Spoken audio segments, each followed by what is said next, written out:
4 ஆண்டுகள் 5 ஆண்டுகள் முடிய போது முடிகிற இடத்துல இந்த குரலை எழுப்புறது நியாயமானு கேட்குறாங்க. இல்ல இது யாருடைய குரல்? 63 கொடுத்தாங்க, 41 கொடுத்தாங்க, 25 கொடுத்தாங்க. எந்த கட்சியிலும் டிராஸ்டிக்கா குறைக்காம நமக்கு குறைச்சிருக்காங்க. இந்த உரிமை நீண்ட இழுபறிக்கு பிறகு ஒரு கட்டத்தில் இந்த கூட்டணியே முறிஞ்சிரும் அப்படின்லாம் பேசப்பட்ட சூழல்ல தாவேகா இல்ல, ஒரு மாற்று அணி இல்ல அப்படின்னா இந்த மாதிரியான ஒரு சூழல் இங்க உருவாகி இருக்குமா? இந்த பேச்சுவார்த்தையில ராகுல் காந்திக்கு விருப்பத்தின் பேர்ல தான் இது எல்லாமே நடந்ததா? தமிழ்நாட்டு காங்கிரஸ் கமிட்டியில மக்களையும் சில பேரையும் குழப்பறதுக்காக சில குழப்பவாதிகள் பேசுற பேச்சு இதெல்லாம் சில பதறுகள் ஏதாவது பேசிட்டு இருக்கு. மு.க. ஸ்டாலின் நினைத்திருந்தால் இப்ப காங்கிரஸ் இல்லாமையே இந்த ஒரு கூட்டணியை கட்டமைச்சிருக்க முடியும் அப்படின்னு அவர் நினைச்சாரா? தேமுதிக உள்ள வரும்போது காங்கிரஸ்க்கு ஏதேனும் அச்சம் இருந்ததா? திமுக அதிமுக பண்ற அளவுக்கு காங்கிரஸ் களத்துல பெரிய அளவில் வேலை செய்யலை அப்படின்ற ஒரு பொதுவான விமர்சனங்கள் எப்பயுமே இருந்துகிட்டே இருக்கு. தலைவர் ராகுல் காந்தி மேல ஈர்ப்புள்ள இளைஞர்கள் நிறைய பேர் பார்ட்டி புதுசா வந்திருக்காங்க தாவேகா, இப்போ பிஜேபி அவங்களோட பேசுறாங்க, அதிமுக முன்ன பேசுச்சு, இந்த மாதிரி இருந்தது இல்லையா? அது எந்த அளவுக்கு காங்கிரஸ்க்கு அல்லது திமுக கூட்டணிக்கு அச்சுறுத்தலா இருக்குன்னு நினைக்கிறேன். இந்திய பிரஜையா சொல்றேன், அங்க என்டிஆர்னா இங்க எம்ஜிஆர். அதற்கு பிறகு அந்த ஆளுமை யாருக்கிட்டையும்.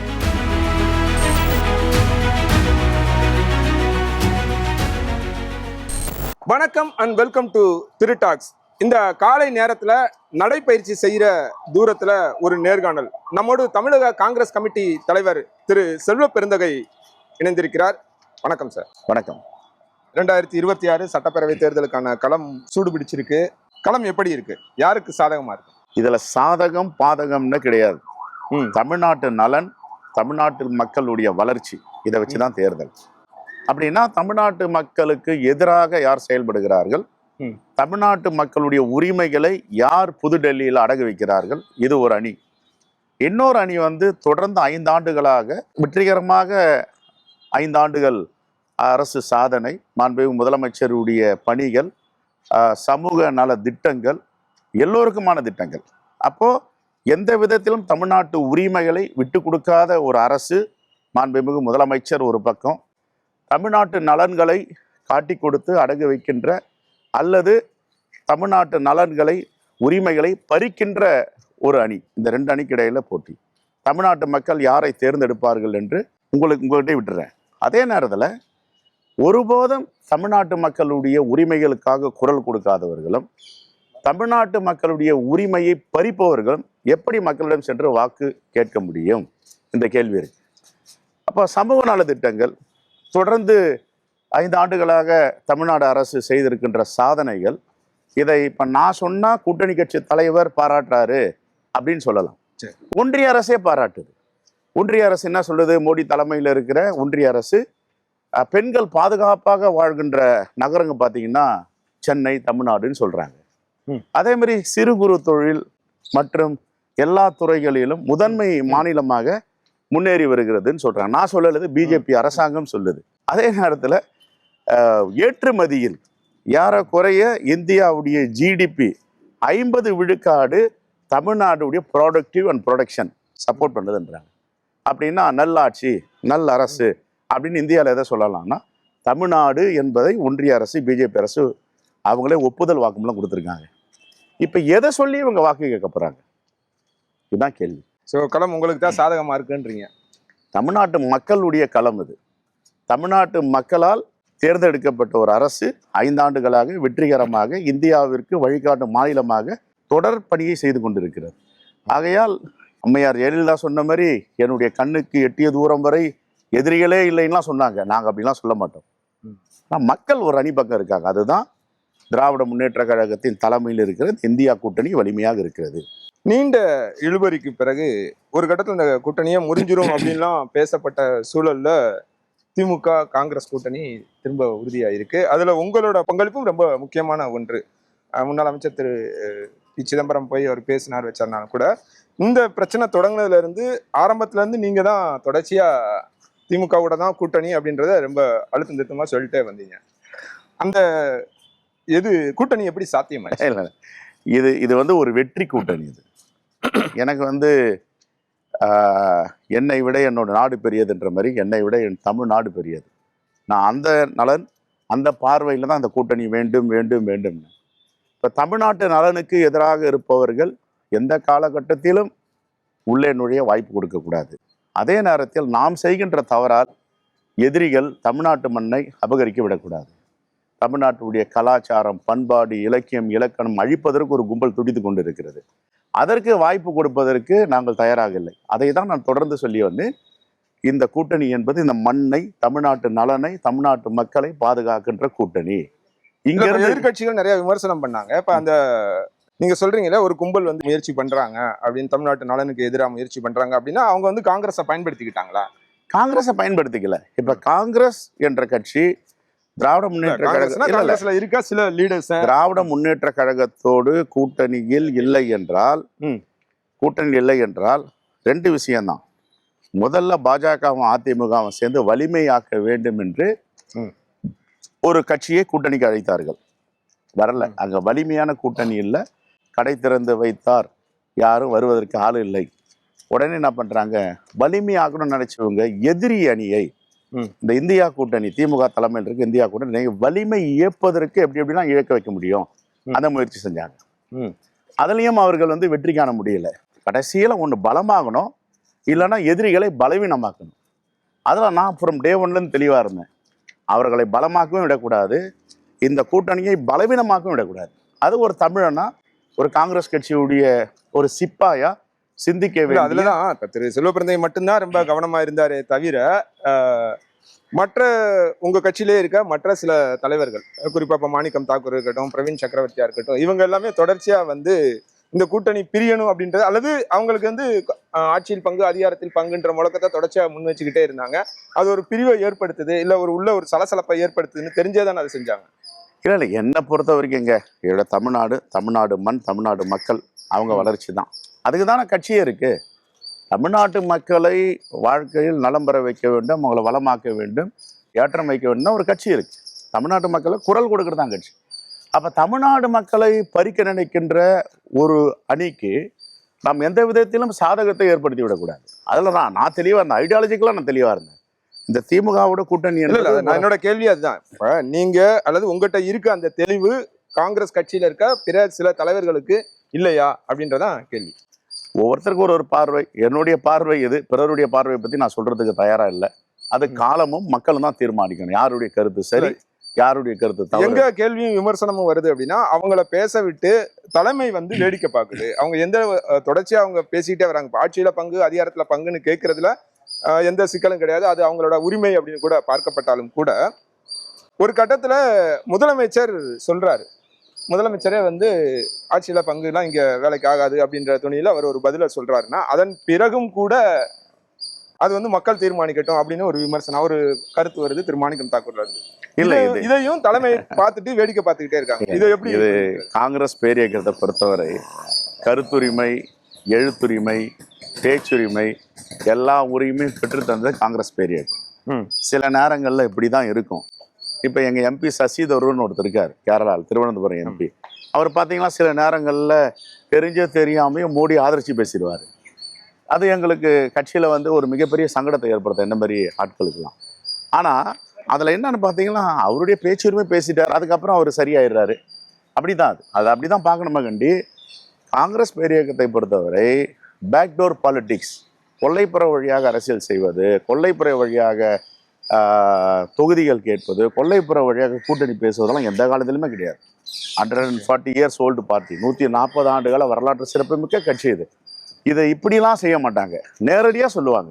இப்போ எங்களுக்கு எங்கன்னா கூட்டணி நேரடியா சொல்றது ஒரு நல்ல ஸ்ட்ராட்டஜி. இப்போ நீங்க சொல்ற மாதிரி நேரடியா நேருக்கு நேரா பேசுறோம், கொள்ளைப்புறத்த வழியா பண்ண மாட்டேன்றதுதான் கரெக்ட். 4 ஆண்டுகள் 5 ஆண்டுகள் முடிய போது, 5 ஆண்டுகள் கூடவே டிராவல் பண்ணிட்டு 5வது ஆண்டு முடிகிற இடத்துல இந்த குரலை எழுப்புறது நியாயமானு கேட்குறாங்க. இல்ல, இது யாருடைய குரல்? இப்ப கட்சி தலைவர் நானு, இல்ல அதைத்தான் நானும் கேட்கிறேன். கட்சி தலைவர் நான் சொல்லணும். கட்சி தலைவர் அகில இந்திய காங்கிரஸ் கமிட்டிக்கு மல்லிகார்ஜுன கார்கே அவர் சொல்லணும். எங்க எதிர்கட்சி தலைவர், இந்த தேசத்தின் முகமாகவும் குரலாகவும் இருக்கின்ற ராகுல் காந்தி அவர்கள் சொல்லணும். நாங்க யாருமே சொல்லலையே. கூட்டணியை விட்டு நாங்க விலக போறோம், கூட்டணியை விட்டு பிரிய நீங்க போறோம். சொல்லலன்ற அட் சேம் டைம் நீங்க வந்து அதுக்கு மறுப்பும் தெரிவிக்கல அல்ல எதிர்ப்பு நான் மறுப்பு தெரிவிச்சேன். நீங்க ஒரு ஆள் தான் தெரிவிச்சீங்க. நான் ஃப்ரம் டே ஒன் என்னோட கேள்வி தலைமை வந்து இது எதுவுமே கண்டுக்கவே இல்லையா? அவங்களுக்கு தெரியும். இப்ப ஆரம்பிச்சது வந்து வேணுகோபால் ஆரம்பிக்கிறார், இங்க வரும்போது அவர் பேச ஆரம்பிக்கிறாரு. அதன் பிறகு மாணிக்கம் தாக்கூர், பிரவீன் சக்கரவர்த்தி தொடர்ச்சியா இப்ப விசில் சின்னம் விஜய்க்கு கிடைச்சோன்னே விசில் ஊதியாச்சு அப்படின்னு சொல்றாரு. இந்த மாதிரி தொடர்ச்சியாக கருத்துக்கள் முன்வைக்கப்பட்டுக்கிட்டே வருது. இதை தலைமை ஏன் கண்டிக்கல? அல்லது இல்ல தலைமை விரும்பி தலைமை ஆசீர்வாதத்தோட இது நடக்குதா அப்படின்னு? அது மாதிரி தலைமை ஆசீர்வாதம் கிடையவே கிடையாது. தலைமை என்கிட்ட என்ன சொல்லுதோ நான் பண்றேன். தலைமை என்கிட்ட என்ன சொன்னாங்க, இந்தியா கூட்டணி என்பது வலிமையாக இருக்க வேண்டும். இந்த ஈவில் ஃபோர்ஸஸ், இந்த மதவாத சக்திகளை தமிழ்நாட்டு மண்ணுக்குள் அனுமதிக்க கூடாது. 2. 3வது, நமக்கு அதிக இடங்கள் வேணும். 63 கொடுத்தாங்க, 41 கொடுத்தாங்க, 25 கொடுத்தாங்க. எந்த கட்சியிலும் டிராஸ்டிக்காக குறைக்காம நமக்கு குறைச்சிருக்காங்க. இந்த உரிமையை நீங்க பேசுங்க. இதைத்தான் எனக்கு சொன்னாங்களே கண்டி, கூட்டணி மாறும், மாற்று கட்சி மாற்று அணியிடம் பேச வேண்டும் ஒருபோதும் சொல்லலை. எனக்கு தெரியாது. அவங்க இஷ்டத்துக்கு ஏதாவது ஒன்று பேசிட்டு இருந்தாங்க. அது எதுக்காக பேசுனாங்க, ஏன் பேசுனாங்க, அதெல்லாம் அவங்க மனசாட்சிக்கு தான் தெரியும். மக்களும் பார்த்துட்டு இருக்காங்க. இல்லை, அதுதான் சார் திரும்ப நான் அந்த கேள்வி தான் கேட்குறேன். இப்போ மதுரையில் தளபதி வந்து கூட்டணியை பற்றி விமர்சனம் பண்ணாருன்னு சொல்லி காங்கிரஸ் வந்து பேசுறாங்க. இப்போ மாணிக்கம் தாக்கூர் வந்து சொல்றாரு, அவரை வந்து இங்க திமுக கண்டிக்கல, நடவடிக்கை எடுக்கலன்னா. அது பிறகு RS பாரதி ஒரு ஸ்டேட்மெண்ட் விடுறாரு, காங்கிரஸ்க்கு எதிராக யாரும் எந்த இதுவும் விமர்சனம் வைக்கக்கூடாது அப்படின்னு அவர் பேசுறாரு. அதன் பிறகு பாத்தீங்கன்னா திமுகல இருந்து அந்த மாதிரியான எந்த குரலுமே வரல. ஆனா தொடர்ச்சியா காங்கிரஸ் இப்ப வரைக்குமே அதாவது கூட்டணிக்கு முன்னால வரைக்குமே தொடர்ச்சியா பேசிக்கிட்டே இருக்காங்க. அந்த கட்சி தலைமையா அது யாருமே எதுவுமே சொல்லல அப்படின்றதான விமர்சனம். இப்பவுமேங்க ஒரு ஜனநாயக நாட்டுல டெமோக்ராட்டிக் பார்ட்டிஸ்லாம் இந்த குரல்கள் அங்க ஒன்று இங்க ஒன்று எழும். குறிப்பாக ஒரு கடல், ஒரு ஓஷன், பெரிய சமுத்திரம் இருக்குன்னா அதில் சின்ன சின்ன அலைகளும் அடிக்கும், பெரிய அலைகளும் அடிக்கும். ஆனால் நிசப்தம் தான் அதோடைய அமைதிக்கான வழி. கடைசியில் ஒரு முடிவுக்கு வரும். நிசப்தத்துக்கு வரும்ன்றது உங்களுக்கு தெரிஞ்சிருக்கு. எனக்கு தெரியும் இப்போ என்ன நடக்க போகுதுன்னு எனக்கு தெரியும். ஏன்னா இது ஒரு ஐடியாலஜிக்கல் கூட்டணி, ஒரு 5 தேர்தல் வெற்றிகரமாக வெற்றி பெற்ற கூட்டணி. இந்தியாவிலேயே எந்த மாநிலத்திலும் 100% ஸ்ட்ரைக் ரேட் அது மாதிரி இருந்த கூட்டணி எங்கேயுமே கிடையாது. இங்கே தான் 40க்கு 40 பாண்டிச்சேரி உட்பட. இது என்னுடைய ஒரே ஒரு பார்வை, எங்கள் தலைவர் ராகுல் காந்தி பிரதமராக வேண்டும். அவர் பிரதமராக வேண்டும் என்றால் தமிழ்நாட்டில் பாண்டிச்சேரி உட்பட 40 பாராளுமன்ற உறுப்பினர் வெற்றி பெற வேண்டும். அது அவர் பிரதமராவதற்கு உதவிகரமாக இருக்க வேண்டும் என்று என்னுடைய இந்த ஒரே ஒரு, எப்படி வந்து ஏகலைவன் சரியா குறிப்பாக தடிக்க என்னுடைய குறியெல்லாம் எங்கள் தலைவர் ராகுல் காந்தி பிரதமராக வேண்டும். அதுக்கு இந்த 40 நாடாளுமன்ற உறுப்பினர் உதவி, இதை தவிர வேற ஒன்றுமே கிடையாது. சரி, இப்போ 41 இடங்கள் வந்து டிமாண்ட் பண்ணாங்க காங்கிரஸ்ல இருந்து. 41 இடங்கள் கேட்டாங்கன்னாங்க. 28ல வந்து 28+1 அப்படின்ற இடத்துல வந்து முடிஞ்சிருக்கு. இது எப்படி சாத்தியமாச்சு? இதுதான் வரும் அப்படின்னு நீங்க எதிர்பார்த்தீங்களா? இல்ல பின்னால இருந்த அவங்க என்ன சொன்னாங்க, பெரிய தலைவர்கள் யாரால அவங்க என்ன சொன்னாங்கன்னா 25 தொகுதிகள் ஏற்கனவே கொடுத்தோம். ஆமா, IUML ஒன்று குறைக்க போறோம், எல்லாம் குறைக்க போறோம். ஏன்னா புதிய கட்சிகள் தேமுதிக, மக்கள் நீதி மையம், தமிமும் அன்சாரி, கருணாஸ், தனி அரசு, வாண்டையார், ஸ்ரீதர் வாண்டையார் போன்ற நிறைய பேர் உள்ளே வராங்க. SDBIலாம் வராங்க. ஆக எல்லாருக்கும் கொடுக்கணும். அப்போ எல்லாரும் குறைக்க சொல்லியிருக்கும். இது எல்லாருக்கும் தான் நன்மை. ஆனால் national party will respect the national party, நான் குறைக்க மாட்டேன்னு சொன்னாங்க. அப்புறம் மாண்புமிகு முதலமைச்சர் என்ன சொன்னார்னா, இல்லை நீங்கள் ரொம்ப குறைச்சிட்டாங்க கடந்த தேர்தலான்னு ஃபீல் பண்ணுறாங்க, 1-2 சீட்டு நம்ம கொடுக்கலாம். அவங்கள ஒரு 20 தொகுதிக்கு மேலே கடந்த தேர்தலோட குறைச்சி தான் நிற்கிறாங்க. ஆமாம், இதெல்லாம் சொன்ன உடனே எங்கள் ஹைகமாண்ட் மல்லிகார்ஜுன கார்கே அவர்கள், ராகுல் காந்தி அவர்கள் இதை ரொம்ப சீரிய முறையில் சீர்தூக்கி பார்த்து, ரைட், நம்ம கூட்டணி வலிமையான கூட்டணி, இந்த கூட்டணி தொடர வேண்டும் என்ற அடிப்படையில் அகில இந்திய காங்கிரஸ் கமிட்டி தலைவர்கள் மாண்புமிகு முதலமைச்சரிடம் பேசி, மாண்புமிகு முதலமைச்சர் அகில இந்திய காங்கிரஸ் கமிட்டி தலைவரிடம் பேசி ஒருமனதாக 28 தொகுதிகளும் ஒரு மாநிலங்களவை உறுப்பினரும் பெற்று நீங்கள் கையொப்பமிடுங்கன்றாங்க. அப்புறம் உள்ளாட்சி அமைப்புகளில் சில கமிட்டிகள்லாம் இருக்குது, எல்லாத்துலேயும் எங்களுக்கு பிரதிநிதித்துவம், அதையும் நாங்கள் கண்டிப்பாக செய்கிறோன்னு சொல்லியிருக்கோம். அமைக்கபிளாக செட்டில் ஆகிடுச்சுன்ற கூட இப்போ முன்னாள் நிதியமைச்சர், மத்திய அமைச்சர் அவர் வந்து பேசி அதுக்கு பிறகு இல்லை அது என்னன்னா அந்த அளவுக்கு ஏன் கொண்டு போகல? இல்லை அந்த அளவுக்குலாம் இல்லை. எப்பவுமே வந்து அகில இந்திய தலைவர்கள் சில ஆளுமைகளை மாநில தலைவரோடு அனுப்புவாங்க. இப்போ நானும் என்ன சொன்னேன்னா, இது இப்போ இப்படி எடுத்துக்கீங்களேன், தாவேக்கா இல்லை, ஒரு மாற்று அணி இல்லை அப்படின்னா இந்த மாதிரியான ஒரு சூழல் இங்கே உருவாகி இருக்குமா? இல்லை, எப்பவுமே அது 63. நீங்க சொன்னீங்கல்ல, இப்போ 4 தேர்தல்களை அவங்க பொது தேர்தல்களை பார்த்துட்டாங்க. அது இது வரைக்கும் வராத அந்த இந்த ஆட்சியில் பங்கு, அதிகாரத்தில் பங்குன்ற முழக்கம் இந்த தேர்தலில் வர்றதுக்கு என்ன காரணம்? இல்லை, இப்போ அது எங்கே பாரு டீசென்ட்ரலைஸ்டு ஆஃப்டர் பவர்னு உலகம் முழுவதும் வருதா, நம்ம பத்திரிகைகளை படிச்சிருக்கிறோம். ஒன்றிய அரசியலேயே மெஜாரிட்டி வந்தாலும் டீசென்ட்ரலைஸ்டு பண்ணுறாங்க, ஆந்திராவில் பண்ணுறாங்க. இதெல்லாம் நம்ம படிக்கிறோம், பார்க்குறோம். இந்த அடிப்படையில் உலகம் முழுதும் டீசென்ட்ரலைஸ் ஆகும்போது ஏன்ற ஒரு பார்வை. அந்த கருத்து போய் முழுவதுமாக தவறு, இதை பேசவே கூடாதெல்லாம் சொல்லக்கூடாது. அவங்கவுங்க கருத்து சொல்கிறாங்க. ஆனால் இந்த கூட்டணிக்கு எந்த வித பாதிப்பும் வந்துடக்கூடாது. இல்ல இது மாதிரியான சிக்கல்கள் வரக்கூடாதுன்னு திமுக தரப்புல இருந்து ஒரு குழு அமைக்கிறாங்க, இந்த பக்கம் சோடங்க தலைமையில ஒரு குழு அமைக்கிறாங்க. பொதுவா வந்து இது வரைக்கும் நம்ம பார்த்துக்கிட்டு இருந்த இந்த ட்ரெண்ட், திமுக பொதுவா என்ன பண்ணுவாங்கன்னா, நோட்டிபிகேஷன் கிட்ட தான் நோட்டிபிகேஷன் அனௌன்ஸ் பண்றாங்கன்னா அப்பதான் அந்த குழு வந்து பேச்சுவார்த்தை ஆரம்பிப்பாங்க, தொகுதி பங்கீடு இந்த மாதிரியான விஷயங்கள்லாம் தொடங்கும். ஆனா இந்த முறை சோடங்கர் தலைமையில ஒரு குழு அமைச்சிட்டாங்க. குழு அமைச்சு நாங்க வெயிட் பண்ணிட்டு இருக்கோம், எங்களுக்கு பேசுங்க பேசுங்க பேசுங்கன்னு ஒரு விதமான அழுத்தத்தை திமுக கொடுத்துக்கிட்டு இருந்தாங்க இல்லையா? இல்லை, அது அழுத்தம் இல்லை. பீகாருடைய படிப்பினை, பீகாருடைய அனுபவம். ஏன்னா லாஸ்ட் மினிட்ல நாமினேஷன் ஃபைல் பண்ணுறதுக்கு 3 மணிக்கு முடிய போகுதுன்னா அன்னைக்கு காலையில் தான் சிலதெல்லாம் அனௌன்ஸ் பண்ணினாங்க. இது மாதிரி சிக்கலும் இது மாதிரி பிரச்சனைகளும் வரத்தான் செஞ்சது. ஆகையால எல்லோருக்கும் பாதுகாப்பாக, எல்லோரும் சரியான நேரத்தில் சரியாக திட்டமிட வேண்டும் என்றது தான் அடிப்படையை கண்டி நெருக்கடி கொடுக்கறதெல்லாம் கிடையவே கிடையாது. இல்ல இந்த இந்த இந்த அமிகோவில் அது முடிஞ்சது இல்லையா? சுமூகமா முடிஞ்சதுக்கு பின்னால யாரெல்லாம் இருந்தாங்க? அகில இந்திய காங்கிரஸ் கமிட்டி தலைமை தான். தலைவர் ராகுல் காந்தி, எங்கள் அன்னை சோனியா காந்தி, தலைவர் மல்லிகார்ஜுன கார்கே, எங்களுடைய பொறுப்பாளர் திரு கிரீஷ் சோடங்கர். இந்த பேச்சுவார்த்தையில பொதுவாக நீங்க பார்த்துருப்பீங்க, உங்களுக்கு தெரியாதுல்ல, இப்போ இந்த பேச்சுவார்த்தையில ராகுல் காந்திக்கு நேரடியா எந்த விருப்பம் இல்லை அப்படின்ற மாதிரியான அவரோட விருப்பத்தின் பேர்ல தான் இது எல்லாமே நடந்ததா? இல்ல இறுதி கட்டத்துல நம்ம கேள்விப்பட்டது, செய்திகளா வந்தது எல்லாமே வந்து இது காங்கிரஸ் தலைவர் சோனியா காந்தியும் சரி, கர்கே சரி, இவங்க முடிவெடுத்து அவங்க தான் சிதம்பரத்தை இதெல்லாம் யார் இந்த கற்பனைக்கு எட்டாத விஷயங்கள் எல்லாம் வெளியில விடுறாங்கன்றது தெரியல. இப்படியெல்லாம் கற்பனைக்கு எட்டாத கட்சிக்குள் குழப்பத்தை ஏற்படுத்த வேண்டும் என்று யாராவது நினைத்தால் இந்த கட்சிக்கு பெயர மிகப்பெரிய துரோகம் பேச்சா தான் இது இருக்கும். ஏன்னா மல்லிகார்ஜுன கார்கே என்றவர் அந்த குடும்பத்துல ஒன்றி இணைந்து, அவர் என்ன சொல்ல போனா அடிக்கடி சொல்லுவார், நான் அந்த குடும்பத்தோட விசுவாசின்னுவார். அந்த இந்திரா காந்தி குடும்பத்தோட நான் விசுவாசி. இன்னொரு இங்க கேள்வி வந்து மல்லிகார்ஜுன கார்கே பத்தியோ சோனியா இல்ல சொல்றேன், அவங்களோட முழு ஆதரவோட அவங்களோட இதுலதான் நடந்தது அப்படின்னு சொல்றாங்க.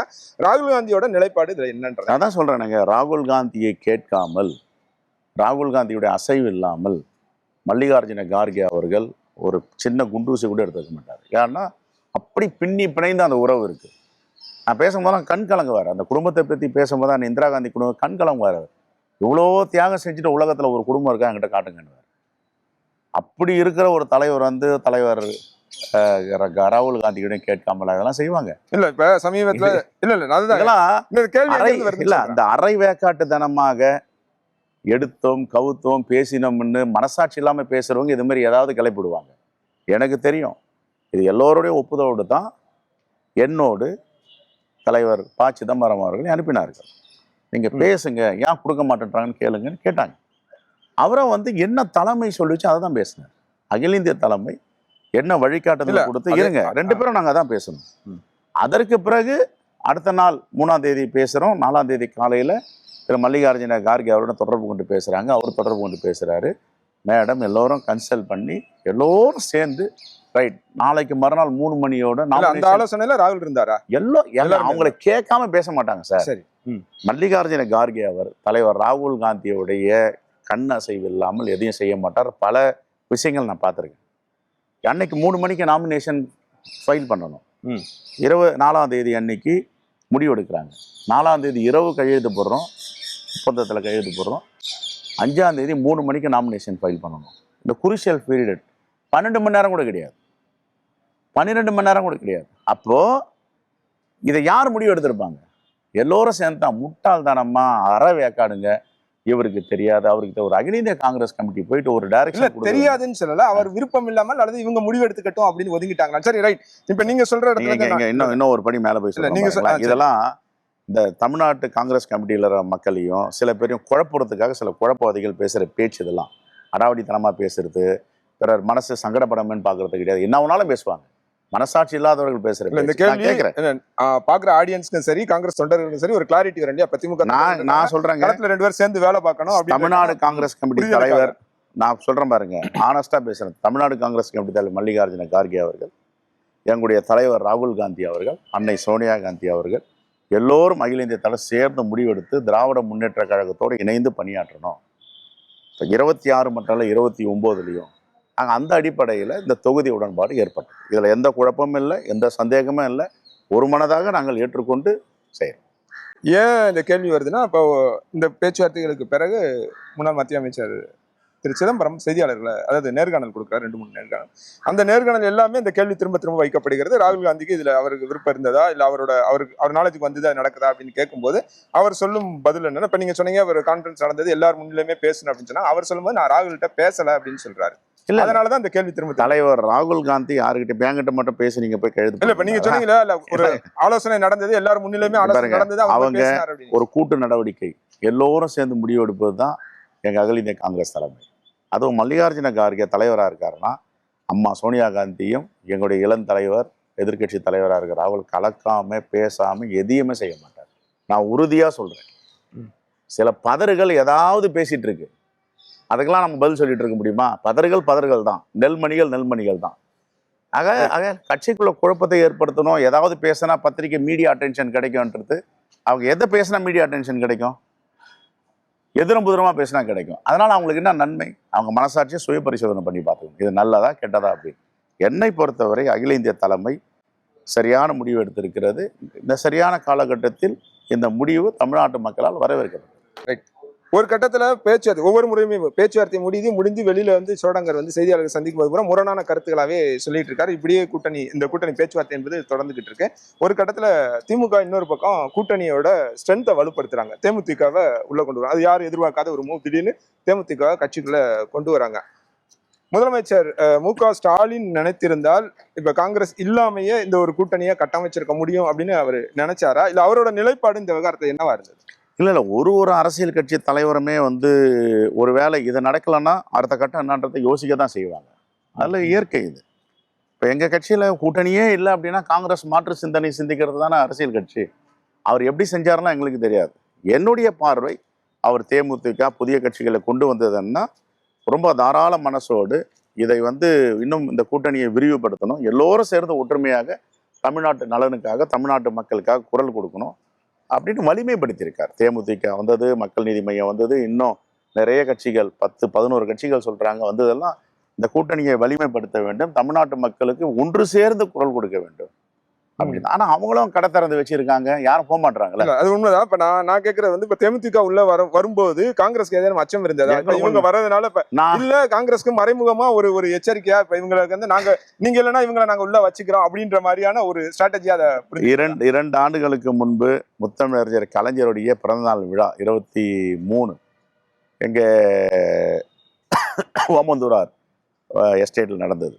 அப்போ அண்ணா சாலையில் நான் மாலை போட்டுட்டு மரியாதை செலுத்தி பத்திரிகையாளர் கேட்டாங்க, தேமுதிக வந்தால் நாங்கள் ஏற்றுக்கொள்ள தயாராக இருக்கோம், மகிழ்ச்சி. மாண்பு முதலமைச்சரை தான் முடிவு பண்ணணும். முதல் இந்தியா கூட்டணியில் அவங்கள வரவேற்றது நான் மட்டும் தான். ரைட். அப்போ தொகுதி பங்கீடு விவகாரத்தில் எந்த இடத்த கொடுத்தாலும் அல்லது காங்கிரஸ் நெகிழ்வா போயிடும் அப்படின்னு புரிஞ்சுக்கலாமா? அதாவது முதலமைச்சர் எப்படி சொல்றாரு, அவரோட ஆலோசனை கேட்ப அதில் பெரிய சிக்கல் இருக்காதுன்னு புரிஞ்சு ஒரு சிக்கல் இருக்காது. எனக்கு ஐ எம் வெரி கிளியர். தொகுதி பங்கெடுப்பு அவங்க எப்படி கொடுக்குறாங்க? ஒரு காலத்துல நான் அரசியல்ல பார்த்ததெல்லாம், நான் பல பேச்சுவார்த்தைக்கு போயிருக்கேன், பல பேச்சுவார்த்தையை பார்த்துருக்கேன். ஏபிசின்னு வச்சுக்குவாங்க. வெற்றி பெறதெல்லாம் எங்களுக்கு, ஃபைட் இருக்கிறதெல்லாம் தோழமை கட்சிகளை தள்ளி விடுறது, அதுக்கப்புறம் ரொம்ப மோசமா இருக்கிறதும் தள்ளி விடுறது. இது எதுவும் சரியா வரலாம், சரி இதுல ஒன்று எடுத்துக்கோ, அதில் ஒன்று எடுத்துக்கோ. ஆனா மாண்பு முதலமைச்சரான தளபதியை பொறுத்த வரைக்கும் எங்கெங்க கடினமா இருக்கோ நான் ஃபைட் பண்ணி வெற்றி பெறுறோம் அப்படின்னு இதுதான் வந்து ஒரு நீண்ட நெடிய தூர அரசியல் பார்வைக்கு வந்து இது ஒரு முன்னுதாரணம். ரைட். இப்போ கடந்த தேர்தலுமே நம்ம பார்த்தோம், நிறைய இடங்கள்ல திமுக காங்கிரஸ்க்கு பின்னால பேக். இப்போ நீங்க சொன்ன அதே டோன்லேயே இதை புரிஞ்சுக்கலாம். பின்னால காங்கிரஸ்க்கு பின்னால எங்கெல்லாம் வீக்கா இருக்குன்னு நினைக்கிற இடத்துல திமுக பேக் பண்ணி ஒர்க் பண்ணாங்க. பெரிய அளவில் எல்லா இடங்கள்லையும் காங்கிரஸ் வெற்றி பெறதுக்கு பெரிய அளவில் உதவுனாங்க. இதுக்கு எல்லாத்துக்கும் பின்னணியும் திமுக இருந்தது.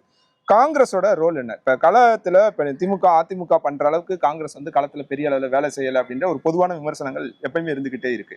காங்கிரஸ் எந்த அளவுக்கு அக்ரெசிவா கிரவுண்ட் ஒர்க்? இப்போ 2 ஆண்டுகளாக நான் பொறுப்பேற்று ஏறக்குறைய 40 ஆண்டுகளுக்கு பிறகு இந்த கிராம கமிட்டின்றது, கிராம பஞ்சாயத்து கமிட்டிகள் இல்லாமல் இருந்தது. இப்போ அதுக்கு ஒரு கட்டமைப்பு ஏற்படுத்தி கிராம கமிட்டி ஏறக்குறைய 20,000 வரை போட்டிருக்கோம். நாங்கள் 2 லட்சம் பேர் கிராம கமிட்டி போட்டிருக்கோம். அவங்க எல்லாம் ஐடி கார்டு, QR கோடோட இன்டர்நேஷ்னல் ஸ்டாண்டர்டில் ஐடி கார்டு ரோப் எல்லாம் போட்டு ஒரு ஒரு கட்டமைப்பை உருவாக்கி இருக்கோம். அதுக்காக தான் நாங்கள் வந்து தலைவர் ராகுல் காந்தியை கொண்டாந்து இதை மாநாடு நடத்தினோம். கிராம கமிட்டி மாநாடுன்னு ட்ரை பண்ணோம். பட் இந்த எஸ்ஓபி எல்லாம் இடையில கொஞ்சம் தடையாக இருக்க வச்சு இது நிற்குது. இப்போ போட போகிறோம், பிளான் பண்ணிட்டு இருக்கோம். அவங்கள வர வச்சு போட போகிறோம். அதனால் கட்சி வலிமையாக இருக்குது, கட்சி எழுச்சியாக இருக்குது. தலைவர் ராகுல் காந்தி மேலே ஈர்ப்புள்ள இளைஞர்கள் நிறைய பேர் வந்து தமிழ்நாடு காங்கிரஸ் கமிட்டியில். என்னோட அடுத்த கேள்வி அதுதான். இளைஞர்களை ஈர்க்கிறதுல காங்கிரஸ் எந்த அளவுக்கு இப்போ மற்ற கட்சிகளை கம்பேர் பண்ணும்போது திமுகவா இருக்கட்டும், அதிமுகவா இருக்கட்டும், புதிதாக வந்த தாவேகாவா இருக்கட்டும், நாம் தமிழரா இருக்கட்டும், இப்படி கட்சி காலத்தில் இருக்காங்க பாஜக, இவங்கள்ட்ட இருக்க இளைஞர் சக்தி அளவுக்கு காங்கிரஸ்ல இளைஞர் சக்தி இருக்கா, குறிப்பா தமிழகத்துல? இப்போ இந்த 2 ஆண்டுகளாக எங்களால் என்னென்ன செய்ய முடியுமோ எங்களை சக்திக்கு மீறி நாங்கள் கட்டமைப்பை வலிமைப்படுத்தியிருக்கோம். இது போதுமா அப்படின்னா போதாது, இன்னும் நிறைய செய்ய வேண்டிய பணிகள் இருக்குது. தேர்தல் வரை இருப்பேன். தேர்தலுக்கு பிறகு வேறு ஒரு தலைவரை நியமிக்க நானே பரிந்துரை செய்வேன். ஏன்னா 2 நாடாளுமன்ற தேர்தலை பார்த்தாச்சு, சட்டமன்ற தேர்தலை பார்த்தாச்சு. இது எனக்கு போதும் என்ற ஒரு மனநிறைவு இருக்கிறது. What next? தேர்தலுக்கு பிறகு வேற ஒரு அசைன்மெண்ட் கொடுத்தாங்கன்னா நாம் தான் சோல்ஜர் ஆஃப் த பார்ட்டி, எந்த வேலை கொடுத்தாலும் செய்ய போகிறோம். வேற எந்த அசைன்மெண்ட் கொடுத்தாலும் நான் செய்வேன். ரைட். சமூக வலைத்தளங்கள்ல காங்கிரஸ் இப்ப நீங்க பார்க்கலாம், சமூக வலைத்தளத்தில் போனீங்கனாலே பார்த்தீங்கன்னா நாம் தமிழர், தாவேகா, திமுக இவங்களோட ஐடிவிங்களும் பயங்கர அக்ரெசிவா வேலை பார்க்குறாங்க. அவங்களோட ஐடியாலஜியா இருக்கட்டும், புது புது திட்டங்களா இருக்கட்டும், இது எல்லாத்தையும் மக்கள்கிட்ட கொண்டு போய் சேர்க்கறதுல சமூக ஊடகம் பெரிய வேலை செய்யுது. பெரிய ரோல் இருக்கு அதுக்கு. ஆனா அதே இதை இவங்க திமுக, காங்கிரஸ், இப்ப நான் சொன்ன குறிப்பிட்ட கட்சிகள் திமுக, நாம் தமிழர், தாவேகா இவங்க எல்லாம் பெரிய ரோல் பண்றாங்க. இதுல காங்கிரஸோட எதையுமே பெருசா பார்க்கவே முடியல. எப்பயாவது ரொம்ப ரேரா தமிழ்நாடு காங்கிரஸ் வந்து 1-2 ட்வீட் வருது, அல்லது கேரளா காங்கிரஸ் நிறைய பார்க்க முடியுது. தமிழ்நாடு காங்கிரஸை விட கேரளா காங்கிரஸ் கொஞ்சம் ஆக்டிவா இருக்க மாதிரி தானே ஒரு பார்வை இருக்கு. இது என்ன காரணம்? 2 விஷயம். கேரளா காங்கிரஸ் வந்து எப்பவுமே தமிழ்நாடு ஒப்பிடும் போது அங்கே அமைப்பு வலிமையா இருக்கு, அதை ஒப்புக்கொள்ள தான் வேணும். இதுதான் உண்மை. கேரளா காங்கிரஸ் கமிட்டி வலிமையா இருக்கு, கம்பேர்ட் டு தமிழ்நாடு வலிமையா இருந்துச்சு, இருக்கு. நாங்களே இப்போ வலிமையாக்குறது நீங்க சொன்னீங்க இந்த சோசியல் மீடியாவில் நஃபீல் அகமதுன்னு ஒரு தம்பி இப்போ 3 மாசமா போட்டிருக்கோம். 3 மாசமா பார்த்தீங்கன்னா 1 மில்லியனாக இருந்த ஃபாலோவர்ஸை 28 மில்லியன் ஃபாலோவர்ஸ் ஆக்கியிருக்கார் Tamil Nadu Congress committee. All India Congress committee, other party, social மீடியாவில் இருக்க ஆர்வலர்கள் எல்லாம் சேர்ந்துருக்காங்க. இதெல்லாம் வந்து ஒரு புதிய எழுச்சி. நேற்றுக்கு முந்தினம் திரு முகுல் வாசனிக்கு வரும்போது சோசியல் மீடியாவுடைய ஸ்டேட்டஸ்லாம் பார்க்கும்போது பார்த்தீங்கன்னா பல 100 மடங்குகள் அதிகமாக்கியிருக்காங்க. அது என்னென்ன செய்கிறவங்க தான் வேலை இருக்குது. இப்போ ஏன் கிராம கமிட்டி நீங்கள் மட்டும் போட்டீங்க, இதுக்கு முன்னாடினா இருந்துச்சு. அதை ஆக்டிவேட் பண்ணி புதுமைப்படுத்தி புதுப்பிச்சு அவர்களும் ஒரு அடையாளம் ஐடி கார்டு கொடுத்து அவர்களும் ஒரு கூட்டம் போட்டு இந்த கிராமத்துடைய தலைவன் நீ தான் காங்கிரஸ் ஒரு அங்கீகாரத்தை கொடுத்த பேர் தான் இப்போ ஒரு எழுச்சியாக இருக்குது. இப்போ பீகாரில் நிதிஷ் வந்து முதலமைச்சராக இருந்த நிதிஷ் வந்து அவர் பதவியை ரிசைன் பண்ணிட்டு ராஜ்யசபா போகிறார் அப்படின்னா, இப்போ நீங்கள் சொன்னீங்க 2 ஆண்டுகளுக்கு பிறகு நான் கட்சி என்ன சொல்லுதோ அதை செய்கிறேன். நீங்கள் உங்களுக்கு என்ன விருப்பம், அடுத்து என்ன செய்ய போகிறீங்க? நான் கட்சியில் ஒப்பீடு சரியானு தெரியல. இல்லை அது வேற, அவங்க ஐடியாலஜிக்கல் வேறு, எங்கள் ஐடியாலஜிக்கல் வேறு. அது வந்து சந்தர்ப்பவாதம்.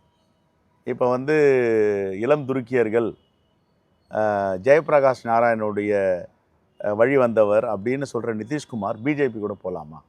என்னுடைய பெரிய கேள்வி தான். அப்படின்னா ஒரு காலகட்டத்தில் ஒரு பரிணாம வளர்ச்சின்னு சொல்லலாம். எல்லாம் மாறுது. வயது போனால் வந்து முடி நரைக்கும், தோற்றம் மாறும், முதுமை வரும், எல்லாம் வரும். ஆனால் மனசு மாறக்கூடாது. அப்போது ஜெயபிரகாஷ் நானுடைய சீடராக இருந்தவர், இளம் துருக்கியர்னு எல்லாரோடையும் சொல்லப்பட்ட நிதிஷ் ஆர்எஸ்எஸ் பிஜேபியோடைய இயக்கம் கூட கை கோர்க்கிறாருன்னா அது என்ன லீடர்ஷிப், என்ன பார்வைன்னு தெரியல. சரி, கடைசியில் என்ன நடந்தது அவருக்கு? இப்போது பீகார் காலி, பீகாரை கையில் எடுத்துட்டாங்க. ஸ்பீக்கரையும் ஹோம் மினிஸ்டரையும் எடுக்கிறாங்க அப்படின்னா அப்போயே அவர் சுதாரிச்சிருக்கணும். இப்போது 6 மாதம் கூட முடியல, நீங்கள் இங்கே வாங்க நாங்கள் டேக் ஓவர் பண்ணுறோம், டேக் ஓவர் பண்ணிட்டாங்க. இதை தான் பாஜகவுடைய பாச வலை. அந்த பாச வலை பீகார்லேருந்து அடுத்தது எங்கே வரப்போகுதுன்னா தமிழ்நாட்டுக்கு வரப்போகுது. தேர்தலுக்கு பிறகு அண்ணன் எடப்பாடி பழனிசாமி அவர்கள் அந்த கட்சியில் தலைவராக இருப்பாரா, அந்த கட்சி என்ன ஆகுன்றது உண்மையிலேயே சொல்கிறேன். எங்கள் நாட்டில், தமிழ்நாட்டில் ஒரு எதிர்கட்சி, மதிக்கக்கூடிய எதிர்கட்சி.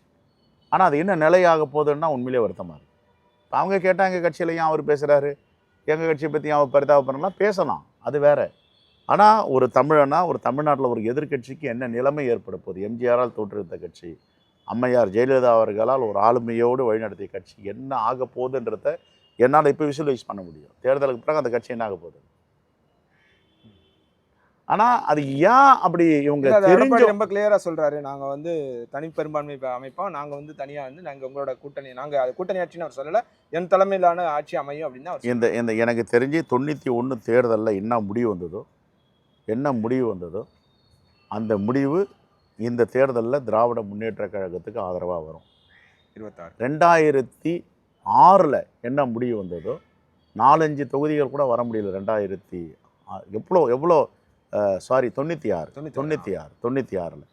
91 அந்த பக்கம் முடிவு, 96 இந்த பக்கம் முடிவு, ரெண்டுமே அலை. அந்த அலை இப்போ வீசுது. அந்த அலை வீசுது 210. என்ன மாதிரியான அலை இங்க இருக்கு? இது என்னன்னா ப்ராக்ரெசிவ் தான், ரிசல்ட் ஓரியன்ட் தான். இப்போ மாண்புமிகு முதலமைச்சர் பார்த்தீங்கன்னா எனக்கு தெரிஞ்சு நான் சொல்கிறேன், அவரை விட சுற்றுப்பயணம் செய்த முதலமைச்சர் அந்த அரை நூற்றாண்டில், அவரை விட தலைமை செயலகம் வந்த முதலமைச்சர், அவரை மாதிரி மாநாடு கூட்டங்கள் நடந்து, அவரை மாதிரி ஸ்கீம்ஸ், வெல்ஃபேர் ஸ்கீம்ஸ், சமூக நல திட்டங்கள் நடைமுறைப்படுத்துது. இப்போ உலகமே திரும்பி பார்த்தத காலை உணவு திட்டத்தை எங்கேயுமே இல்லையே. அது காலை உணவு திட்டத்தை கனடா தமிழ்நாட்டில் போடுறாங்க, நாங்கள் செய்ய போகிறோம். தெலுங்கானாலேருந்து அதிகாரிகள் வந்து நாங்கள் செய்ய போகிறோம். எல்லா மாநிலம் இது எப்படி பண்ணுறாங்க? மாடல். நீங்க ப்ராக்ரெசிவ் அப்படின்னு சொல்றீங்க. ஆனா இன்னொரு பக்கம் விமர்சனங்கள், எதிர்க்கட்சிகள் சொல்றது, குற்றச்சாட்டு கிரவுண்ட்ல இப்ப பாக்குறது அப்படின்னா, இப்ப கூட ஒரு ரீசெண்டா ஒரு லாக்அப் டெத் நடக்குது. தொடர்ச்சியா பாலியல் அத்துமீறல்கள், வன்கொடுமைகள் நடக்குது. இதெல்லாம் சட்டம் ஒழுங்கு சார்ந்த சிக்கல்கள் நிறைய இருக்கின்றன. ஏறக்குறைய 10 கோடி மக்கள் வாழுகின்ற ஒரு மாநிலம். அதனால இருங்க, இதை இயல்புன்னு சொல்ல முடியாது. எங்கும் சட்டம் ஒழுங்கு சீர்குலையக்கூடாது.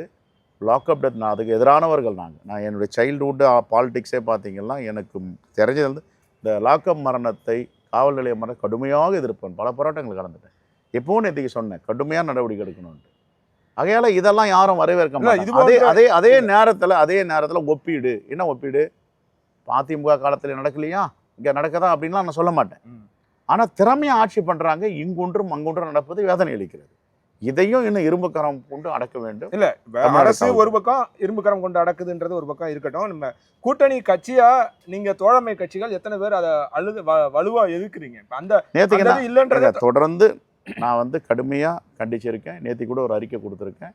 இதை சிபிசிஐடி மாற்றணும், சிபிசிஐடி விசாரிக்கணும். ஏற்கனவே சிபிசிஐடிக்கு உத்தரவு போட்டிருக்காரு. இதை நான் கடுமையாக கண்டிக்கிறேன். நான் இதை யாரும் ஜனநாயக சக்திகளும் ஆதரிக்க மாட்டாங்க.